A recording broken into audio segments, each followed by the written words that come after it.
Hey everyone, it's that time of year to reflect on what happened the past 12 months. And since I don't want to keep thinking about the dumpster fire known as 2020 any longer, let's end it off with my list of the best albums, EPs, and songs of the year. A few things to keep in mind. First, this list is all my opinion. Some choices are not going to be the popular vote, but these are all pieces of music that spoke to me personally or gave me some nostalgia connection.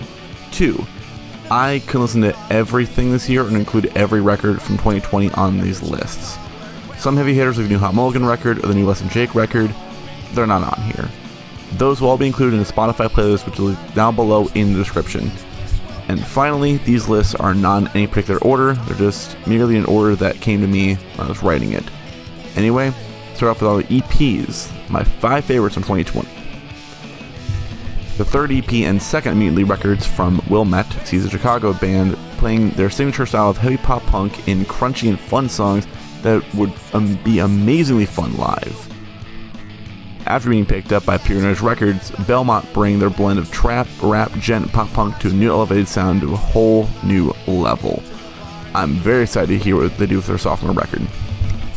Fans feared that once deathcore turned a rock band, Bring the Horizon would never be heavy again. With the help of Mick Gordon following his work on the most recent Doom soundtracks, Bring the Horizon is back with a new as heavy as hell sound. The band states will be doing more EPs instead of records in the future. If the following EPs are as good as this, I'm ready for them. Bring them on. After releasing self-produced records, since 2014, indie rock band Worst Party Ever are signed to No Sleep Records and clean up their sound to be a more produced style and makes me excited for what they have to go from here. After losing music solo for a while, Maggie Schneider gets a backing band and takes the sound of early Mayday Parade Academy is pop rock and gives that an amazing female vocalist. I can't wait to see where they go from here, and I really can't wait to see them on tour once we can go back to normal. And now, my 5 favorite records of the year. Guitar-driven pop punk is back in the charts thanks to Machine Gun Kelly. Produced and featuring Travis Barker on every song, this album sells a rap influence, mixes some fun, at times emotional songs of a very pop punk style to a very interesting album. I'm excited for his movie though, Downfall's High. I'll have that talked about in January when that comes out. After many lineup changes over the years, one would think a band would be radically different. Not Dance Gavin Dance on their 9th studio record Afterburner. They keep being as experimental as ever, and I don't give a damn along the way. Another interesting sit, and the instrumentals are amazing. Never shy to be upbeat and goofy, New Found Glory goes right back to the sound of their first handful of records for what can be considered one of the best summertime albums in recent memory. After an amazing debut in 2015's Copacetic and a great sophomore record in 2017's Shapeshifter, Knuckle Puck is taking it down a notch for an album that feels like a bright spot in this very intensive and anxiety-bringing year. After finding success with Time Cop 1983, Jessie Fry makes her synthwave debut record with an album detailing love and the many feelings associated with it. My synth lovers out there, you don't want to miss this. And judging by the sales of the record, you haven't. And finally, let's end it off with my 10 favorite songs of the year.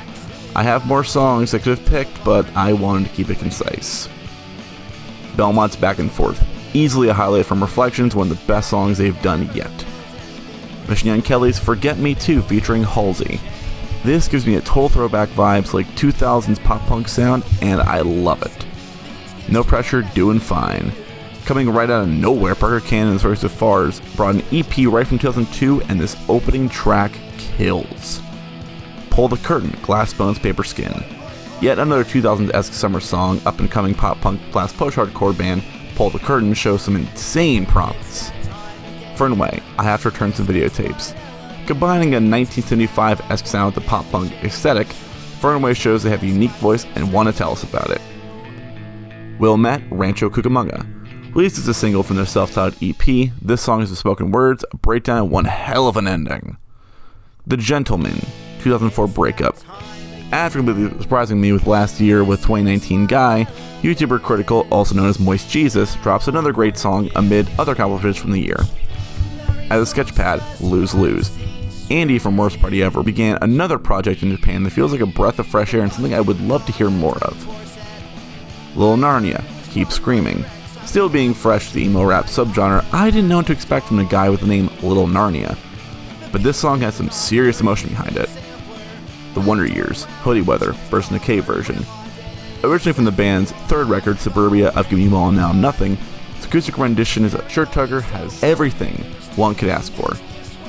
And that's it. As I said earlier, this year wasn't great, but next year could be better. I have plans next year to make one big video a month, but still doing music reviews and film reviews along the way if something really catches my eye. But until then, which is my video in January on animation, I'll see you, and have a great day, everybody.